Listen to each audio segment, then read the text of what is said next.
Je travaille à l'unité des sciences comportementales. J'étudie les tueurs en série.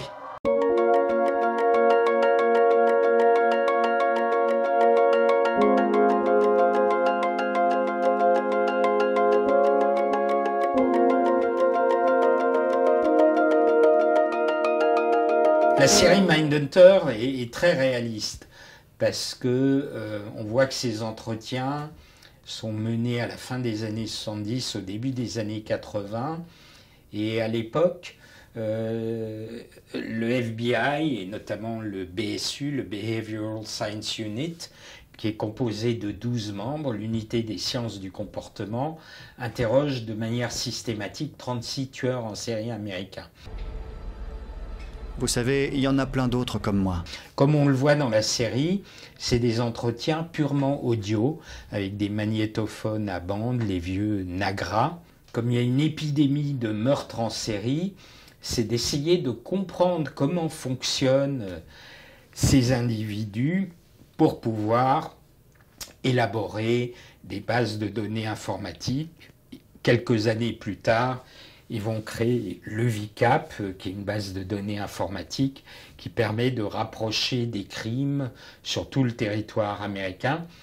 Ça, c'était important parce qu'aux États-Unis, il y a 16 000 forces de police indépendantes qui ne communiquent pas entre elles. On traverse le pays pour enseigner aux flics les techniques du FBI. Et le FBI, de son propre chef, l'autorité fédérale, ne peut pas intervenir sur une enquête locale, sauf s'il y a un enlèvement, sauf s'il y a atteinte à la sûreté de l'État, trafic de stupéfiants, mais sinon, pour des affaires de meurtre, ils ne peuvent pas intervenir. On n'est pas là pour sympathiser avec eux. On est là pour les électrocuter. On ne peut pas aimer tout ce qu'on fait. On traite avec des tueurs en série.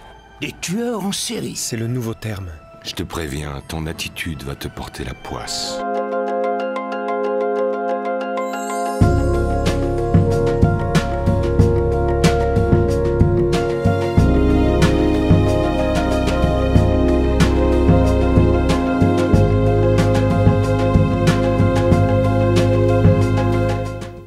Pour essayer de créer un lien avec les tueurs, il faut véritablement se mettre dans la tête. Donc ne absolument pas porter de jugement sur eux. Si dès le début de l'entretien, vous dites ah bah Ed, t'as commis des actes abominables, tu mérites la peine de mort, bah vous vous doutez bien que ça va être dur de créer un lien avec l'individu. Monsieur Speck, nous menons des entretiens avec des individus condamnés pour crimes violents. Nous vous poserons des questions sur votre histoire familiale, vos comportements antérieurs et les schémas de pensée liés au crime. Je vous emmerde, les toutous à Hoover.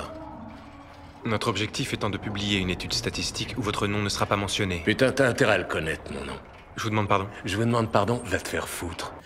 Donc, moi par exemple, le temps qu'on prépare la caméra, qu'on installe les micros, quelquefois il y a 2 caméras, je signe aussi des protocoles que je ne vais pas poursuivre l'administration pénitentiaire de la prison en cas de prise d'otage, etc. Je vais discuter de manière un peu impromptue, c'est pas un véritable entretien, avec l'individu qui est face à moi. Je vais étudier le vocabulaire qu'il utilise, comme j'ai fait aussi des formations en PNL, en neurolinguistique. Je vais voir si ses gestes sont ouverts, fermés. Un dernier point. Manson est vraiment petit. Vraiment tout petit. Essayez de ne pas le fixer.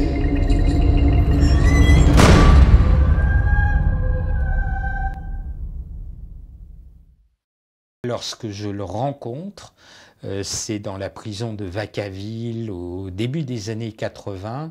Donc on est face à face autour d'une table qui fait à peu près cette distance.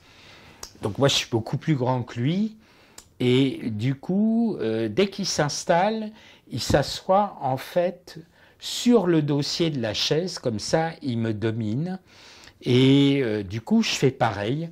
Je m'assois sur le haut du dossier. Là, il se met à rigoler et il me dit OK. Et puis, il se réinstalle et on commence à discuter. Et Et donc je vais lui parler des conditions carcérales, est-ce que la bouffe est bonne dans cette prison, etc. Donc ça va déjà me donner une idée de l'individu. Et quand l'entretien, je dirais, formel démarre, à partir de là, à moi de calquer mon comportement sur celui du tueur, d'utiliser les mêmes termes que lui. Si je vois qu'il est en train de tiquer, quand je vais utiliser le mot meurtre, je vais rétro-pédaler, utiliser le terme d'acte. Mais si j'ai le confort de pouvoir l'interroger pendant de nombreuses journées consécutives, je vais jamais aborder au départ la question des crimes. Je vais lui parler de son enfance, quelles étaient ses relations avec ses parents, qu'est-ce qu'il rêvait de faire à l'école, etc. Donc tout ça me donne une certaine idée du personnage et certains, à la fin des entretiens, ont presque envie de poursuivre cette relation entre guillemets et vont m'écrire auprès des sociétés de production pour lesquelles j'ai fait les docs ou les reportages ou chez mes éditeurs, mais moi j'ai aucune envie de poursuivre cette relation, sauf si j'ai besoin d'apprendre un certain nombre de choses.